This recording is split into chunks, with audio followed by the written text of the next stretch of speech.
देखो मेरा और द बॉयज के फाइनल सीजन का रिश्ता अब चल नहीं पाएगा, मैं तलाक देता हूँ। द बॉयज के क्रिएटर को कोई बताता क्यों नहीं कि ये फाइनल सीजन है, इसके आगे कुछ नहीं आएगा। कहीं से देख के तुमको लग रहा है कि ये फाइनल सीजन है। इस सीजन की स्टोरी को राइटर्स ने वैसे ही इग्नोर करा है जैसे आलिया भट्ट को पप्पराजी ने करा था। क्या कुछ एक्सपेक्ट नहीं करा था मैंने सीजन से। Billy Butcher versus Homelander, Soldier Boy का रिडेम्पशन, डीप की डीप बातें, होमलैंडर को प्रेसिडेंट बनते हुए देखना चाहता था। उससे पहले विजय थलापति सीएम बन गए। और ये जेनवी के 2 सीजन निकालने के बाद तीसरा क्यों कैंसिल करना पड़ा? मुझे लगा था सबके जवाब इस सीजन में मिलेंगे, लेकिन मिला क्या कि स्टारलाइट के पिताजी ने दूसरी शादी करके दूसरी औलाद करी और टेरर किसके साथ डॉगी स्टाइल करने के सपने देखता है। और ये जो भी था, इस पूरे सीजन में अगर कोई चीज अच्छी थी तो वो थी सोल्जर बॉय।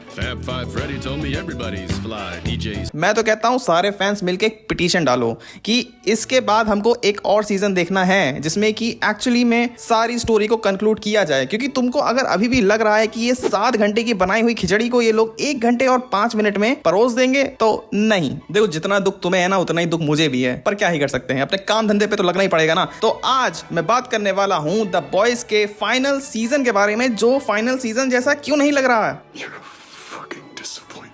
तो शुरू किया जाए। एक तो सबसे पहले ये प्राइम वालों का चैनल बंद कराओ। नया एपिसोड आता नहीं है, उसके क्लिप्स काट काट के यूट्यूब पे डाल देते हैं। अरे अगर इतना ही शौक है यूट्यूब पे डालने का तो पूरा एपिसोड ही डाल दो यूट्यूब पर। बस वैसे भी मुझको प्राइम वीडियोस पे ऐड देखने को मिलता है, यूट्यूब पर ही देख लूंगा मैं।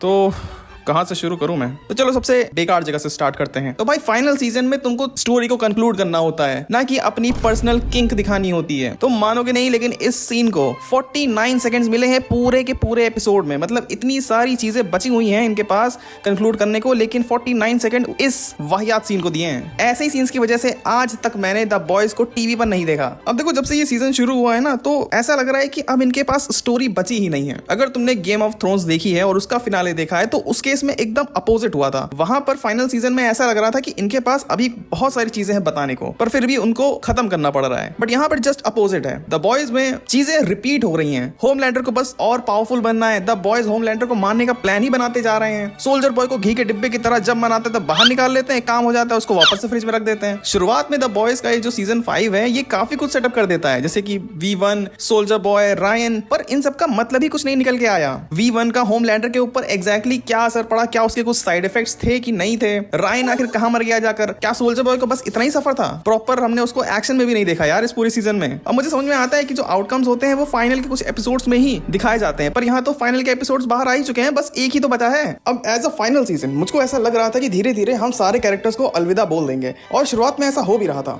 जब ए ट्रेन की डेथ होती है सीजन में तो काफी एक्साइटिंग था। अब ऐसा बोलना तो नहीं चाहिए किसी की मौत के बारे में, पर मस्त था।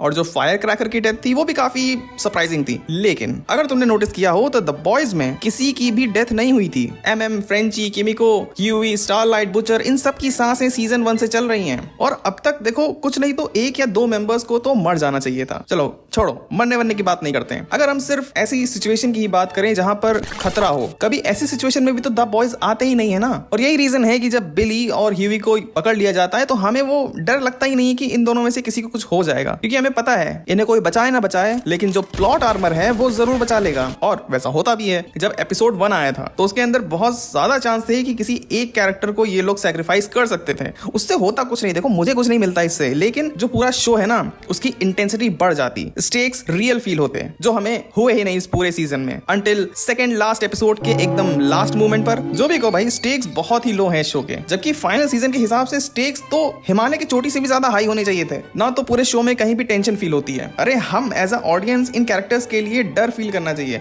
और चलो हमारा छोड़ो, इन कैरेक्टर्स को खुद अपनी जान के लिए थोड़ा सा डर फील करना चाहिए, लेकिन नहीं, सबने माउंटेन ड्यू पी रखी है। अब देखो जो भी कहो, लेकिन होमलैंडर अब होमलैंडर रहा नहीं है। एक टाइम था, एक जमाना था जब होमलैंडर एक फैंटास्टिक विलेन था। वो मेनेसिंग, वो जो अनप्रेडिक्टेबिलिटी थी उसकी, वो सिर्फ शुरुआती कुछ सीजन में रही और इस सीजन में तो एकदम ही खत्म कर दी गई। अब तो होमलैंडर का बस मजाक ही बनाया जा रहा है। यही रीजन था कि प्राइम वालों ने पूरब झा को लिया था प्रमोशन के लिए, क्योंकि उससे बढ़िया मजाक कौन कर सकता है। लेकिन अगर तुमको याद हो सीजन 1 का जो होमलैंडर था भाई, वो मेनेसिंग था। उसको देख के एक्चुअली में डर लगता था। सीजन 1 के कुछ ऐसे एपिसोड्स, कुछ ऐसे सीन्स थे जिन्हें जब मैंने देखा था तो एक्चुअली में वो काफी अनईजी वाली फील दे रहे थे, पर अब वो चीज रही ही नहीं। और इसका रीजन भी मैं तुमको बताता हूँ। देखो जब भी किसी को इतना मेनेसिंग या बहुत ही ऑरा देना होता है तो कुछ चीजें नहीं दिखाई जाती हैं। अब देखो ऐसा नहीं है कि इससे पहले होमलैंडर कभी नहाता नहीं होगा, नहाता होगा, कपड़े भी उतारता होगा, बट वो सीन हमें कभी दिखाया नहीं गया था। और जब ऐसे सीन्स हम देख लेते हैं ना तो उस कैरेक्टर का जो ऑरा होता है ना वो उसके लॉरा के समान हो जाता है। समझ रहे हो? बात की गहराइयों को समझो। अब इस सीजन में होमलैंडर को बनना है गॉड, जो कि देखो मुझे कोई बहुत ही इंटरेस्टिंग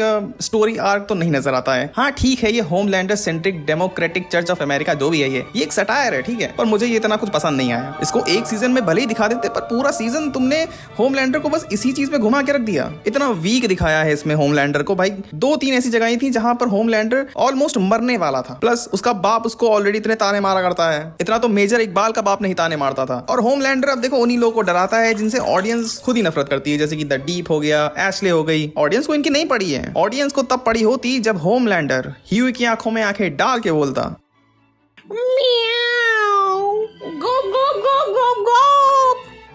अब इस सीजन में भी देखो द बॉयज को काफी ज्यादा स्क्रीन टाइम दिया गया है, पर वो सब वेस्टेड फील होता है। बेकार की बातें करते रहते हैं ये लोग। सीजन में कैरेक्टर डेवलपमेंट नाम की चीज है ही नहीं। रिलेशनशिप्स जो इन्होंने बिल्ड करे हैं पिछले सीजन्स में वही रहते हैं, कुछ भी नहीं बदलता इनमें। चलो एटलीस्ट फ्रेंची अब किमिको का बेटर हाफ बन चुका है।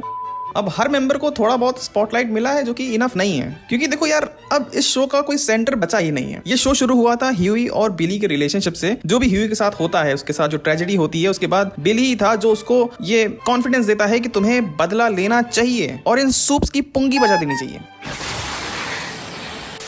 वो जो एक भाइयों वाला रिलेशन था ना, अब वो रिलेशन दिखता ही नहीं है। एक ही टाइम पर जो स्टोरी है ना वो बहुत ही ज्यादा जूम्ड आउट है, और एक ही टाइम पर जो स्टोरी है वो बहुत ही ज्यादा जूम्ड इन है। और बस यही सारी चीजें हैं जिन्होंने इस फाइनल सीजन को इतना बेकार बना दिया। एक तरफ द बॉयज का प्लॉट आर्मर, दूसरी तरफ होमलैंडर का इतना मजाक बनाना, इन दोनों के कॉम्बिनेशन ने इस पूरे सीजन को भंड बना दिया। माफ करना, मुझे और कोई वर्ड मिला नहीं। फालतू में हमको सिस्टर सेज का दुनिया बर्बाद करने वाला प्लान रिवील करा गया। अरे मुझे नहीं जानना भाई, मुझे बिली बुचर वर्सेस होमलैंडर दिखाओ तुम। सीजन में कोई भी अर्जेंसी नहीं है, कोई सस्पेंस नहीं है, सब मिसिंग है। प्लॉट वो क्या होता है? और ये भी सीजन 4 की तरह ही है। अगर तुम्हें याद हो तो सीजन 4 भी कोई बहुत बढ़िया नहीं था, ठीक है, उसको भी क्लिफ हैंगर पे खत्म करा था। और हो ना हो कहीं सीजन 5 को भी ये लोग क्लिफ हैंगर पे ही छोड़ दें कि बाकी की जो कहानी है वो हम स्पिन ऑफ्स में देख लेंगे, और स्पिन ऑफ्स में क्या देख लेंगे उसको भी हम कैंसिल कर देंगे। बस हो गया। सबसे बढ़िया था सीजन 3, उसका फिनाले भी बढ़िया था, वहीं पे इसको खत्म कर देते बस। अगर इनको सच में फाइनली एपिसोड में सब कुछ दिखाना होता तो शायद फाइनल एपिसोड एटलीस्ट 1.5 घंटे का तो होता ही होता। अब देखो इतनी बुराई करने के बाद एक दो अच्छी चीज़ें अगर मैं इस सीज़न के बारे में बोलूं तो यही है कि जो इस सीज़न में मेटा कमेंट्री करी गई है वो सच में तारीफ के काबिल है। क्योंकि देखो जो इन्होंने टेक लिया है गॉड के ऊपर और ट्रम्प के ऊपर, भाई और कोई नहीं कर पाता। इंडिया में तो भूल ही जाओ, इंडिया में बस मेरा यसु यसु चलता है, इसके आगे नहीं बढ़ सकते तुम। और पॉलिटिक्स के ऊपर तो वैसे ही आजकल कुछ नहीं बोल सकते हो। तो जिन राइटर्स ने इसके ऊपर लिखा है वो लिखा काफ़ी बढ़िया है, और इसी चक्कर में बेचारे स्टोरी लिखना भूल गए।